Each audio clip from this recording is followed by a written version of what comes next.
Hello, aujourd'hui je filme ce que je mange dans une journée, donc un what I eat in a day. En ce moment j'ai pas mal faim, je sais pas pourquoi, mais du coup je mange plus. Je suis partie donc un week-end à Aix, donc vous l'avez vu dans ma dernière vidéo. En vrai ça va, on a fait quelques restos, mais honnêtement on a mangé totalement normalement le reste du temps. Mais c'est toujours cool de revenir à une routine, de remanger comme je mange d'habitude, de faire mes smoothies, tout ça. Donc j'ai tout le temps hâte de reprendre ma routine et de refaire mes petits plats et de cuisiner chez moi. Ce matin je vais faire un smoothie, j'ai envie de ce smoothie depuis 5 jours. En gros c'est un copycat, donc c'est à peu près le même que le Tropical Garden de Whole Foods. On n'a pas Whole Foods en France, peut-être que vous avez essayé, si vous n'avez pas essayé c'est pas grave, vous pouvez faire le même chez vous, mais vraiment c'est une tuerie, ce smoothie est incroyable.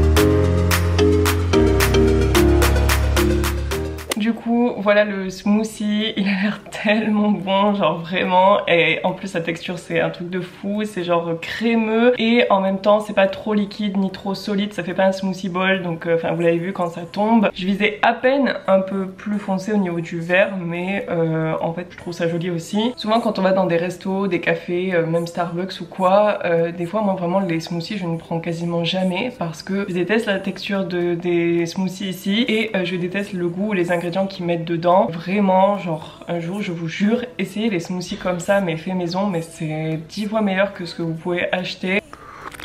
En vrai j'étais fan de mon smoothie à la myrtille, je pense que vous avez vu mon smoothie passer tous les jours pendant une période, mais je pense que du coup celui-là ça va devenir mon nouveau préféré parce que c'est trop bon et en plus j'ai mis épinards etc, donc en fait c'est vraiment genre complet, j'ai des légumes dedans. Du coup pour ce midi je vais faire une salade de pastèque et feta, ça fait un moment que j'ai envie d'essayer ça, je sais pas pourquoi j'avais de la pastèque dans mon frigo, j'avais de la feta et je me suis souvenu que j'avais déjà vu des recettes de salade avec et apparemment ça va vachement bien ensemble et moi j'aime bien le sucré salé, donc je pense que je vais essayer. Et à côté de ça du coup pour midi je pensais aussi faire comme des tuna patties, donc en gros c'est des galettes de thon avec des légumes, de la farine, des épices et du thon en boîte, et du coup on met tout ça comme une forme de burger ou de galette en fait, et après on fait frire ça dans la poêle et c'est trop bon. Ma mère elle en fait des super bonnes, donc je vais essayer d'en faire un peu différentes. Ouais, je vais faire salade avec les galettes de thon à côté et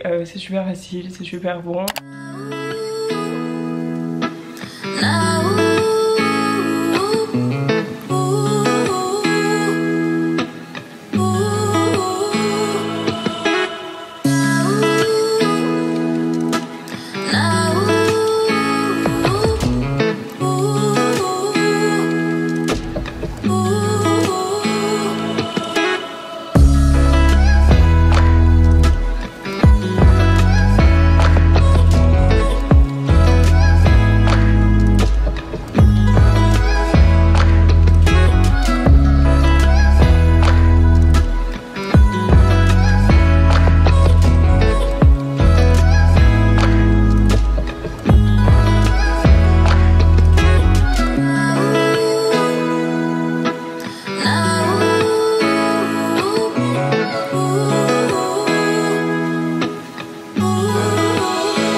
J'ai fini de manger, il est 13h et quelques, donc je vais me faire un café. Je fais toujours du latte, j'aime pas forcément le café pur. Donc je rajoute toujours du lait et je mets toujours du lait végétal dans le mien, mais j'ai changé quelque chose dans mon café et c'est tellement bon, il faut vraiment que vous essayiez. D'habitude je mets juste du lait d'avoine, mais cette fois-ci j'ai mis lait d'avoine et lait d'amande, et donc la moitié de chaque, et c'est trop bon. Je suis pas la plus grande fan du lait d'amande, ça reste un lait qui est quand même fort. Enfin moi je trouve on sent vraiment l'amande, alors que l'avoine c'est vraiment doux, et d'ailleurs c'est le premier lait que je conseillerais aux gens qui veulent arrêter de boire du lait de vache et juste boire du lait végétal. Vraiment le lait d'avoine je trouve que ça a un goût assez neutre. En ce moment je fais ça, je mets café, lait d'avoine, lait d'amande, et je mets toujours un peu de sirop d'agave parce que moi j'aime bien mon café sucré. Je mets des glaçons parce que il fait trop chaud et je préfère le café glacé. Donc on reste dans une idée de plat d'été, de plat frais, et ensuite je vais aller marcher un peu pendant une demi-heure, une heure, quelque chose comme ça dehors parce qu'il fait beau. Enfin le temps est très bizarre, des fois il fait beau, là d'un coup il y a des nuages, mais je vais sortir un peu pour marcher, et j'ai plusieurs podcasts que je voulais écouter en ce moment. D'ailleurs j'ai sorti ce matin l'épisode 5 de mon podcast qui parle du Canada, donc toute mon année au Canada, pourquoi je suis partie au Canada, qu'est-ce que j'ai fait, comment je suis partie là-bas, tout ça. J'avais posé des questions et j'ai répondu du coup aux questions que vous aviez posées. N'hésitez pas à aller voir ça si jamais vous avez envie. Je mets d'abord les glaçons et le lait et ensuite je verse sur les glaçons, et c'est ça qui fait que ça fait des... enfin pas des dessins, mais c'est ça qui fait que ça fait comme des vagues avec la crème ou le lait. C'est parce qu'il y a les glaçons, du coup ça tombe pas directement. Ensuite je mets du sirop d'agave. Voilà, comme ça après.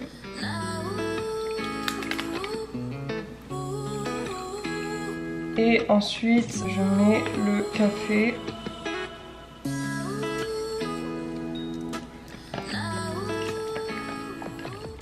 Voilà comment faire un café qui est trop bon et surtout qui est trop joli, parce que j'ai des gens qui me demandent comment faire ça, ça a l'air trop compliqué, mais c'est juste une question de glaçons et aussi d'épaisseur du lait, d'épaisseur du café, mais en général ça marche bien, donc voilà. J'aimerais trop essayer aussi lait d'avoine et lait de noix de cajou, ça doit être trop bon. Genre les deux ensemble là.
C'est 17h, donc je vais goûter les bars que je viens de faire. Ça a l'air trop bon. Par contre je me déteste parce que j'ai tout mis dans un plat en verre, mais d'habitude quand je fais ça en fait je mets du papier cuisson dessous, comme ça c'est hyper facile à sortir et à découper, et là ça va être une vraie galère dans ça, donc ne faites pas la même connerie que moi, j'ai oublié. En fait dessous c'est plutôt genre des sablés, style pas vraiment un sablé breton, mais enfin c'est des petits biscuits comme ça. Si jamais vous trouvez sans gluten c'est mieux, moi j'ai pas réussi à trouver. Et donc je mets ça avec de l'huile de coco ou alors du beurre végétal. Cette fois j'ai mis du beurre végétal parce que j'avais plus d'huile de coco. Ensuite vous l'écrasez complètement pour que ça fasse la première couche, et ensuite vous mettez, en fait à chaque fois que vous faites une couche il faut remettre au congélo, comme ça en fait ça durcit et ça fait la couche solide pour mettre l'autre par dessus. Et ensuite j'ai fait mon caramel et j'aime trop faire ce caramel. Donc là j'ai utilisé du lait concentré, celui que j'avais trouvé, j'avais acheté au supermarché, c'était basique, c'est Nestlé quelque chose comme ça. C'est du lait lait concentré vegan je crois, ou en tout cas sans lactose. Donc il suffit de mettre ça dans une casserole et de remuer en fait pendant 10-15 minutes jusqu'à ce que ça devienne un peu marron doré. Et ensuite moi j'adore ajouter un peu de beurre d'amande et de thym parce que je sais pas, j'aime bien le goût, ça apporte encore plus de nutriments, donc moi je préfère faire ça. Et ensuite vous remettez au frigo et ensuite la dernière couche c'est du chocolat. Donc moi je mets du chocolat noir. En général j'utilise beaucoup d'huile de coco pour que ça fasse hyper liquide.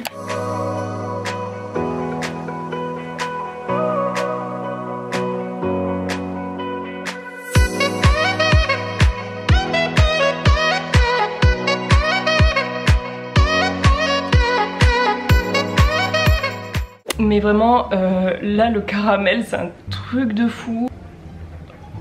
Écoutez, si vous essayez pas cette recette à la fin de la vidéo, je sais pas ce qu'il faut que je fasse de plus. Ok, je me suis levée un peu trop vite, mais pour le repas de ce soir, du coup, je vais faire une sorte de salade. Donc je pense que je vais mettre épinards, concombres, tomates, oignons. Je vais rajouter de la courge. J'ai de la courge déjà coupée en cubes que je vais faire au air fryer. De l'avocat et peut-être une sauce. Je sais pas ce que je vais faire, peut-être avec du citron. Et ce sera tout pour mon What I Eat in a Day. Il y a le coucher de soleil, enfin pas encore, il y a des couchers de soleil de fou en ce moment.